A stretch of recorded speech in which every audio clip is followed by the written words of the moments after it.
The First Presbyterian Church, located at 124 Henry Street between Pierpont and Clark Streets in the Brooklyn Heights neighborhood of Brooklyn, New York City, was built in 1846 and was designed by William B. Olmsted in the Gothic Revival style. The church's memorial doorway was added in 1921 and was designed by James Gamble Rogers. Architecturally, the church's dominant feature is its 90-foot, 27 meters crenellated tower with pointed arch windows. Many of the stained glass windows in the church are by the Louis Comfort Tiffany Studios, a church which is part of the Brooklyn Heights Historic District, created by the New York City Landmarks Preservation Commission on November 23, 1965, has been described as solid, stolid, and dour, but also as bold but somewhat naive.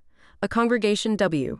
As founded in 1822, at a time when affluent merchants were beginning to move to the neighborhood from Manhattan. Their original church was located on Cranberry Street between Henry and Hicks Streets and was where the celebration of Brooklyn's official incorporation as a city was held. That site was bought by the Plymouth Church when the First Presbyterian Church, needing to expand, moved to its present location.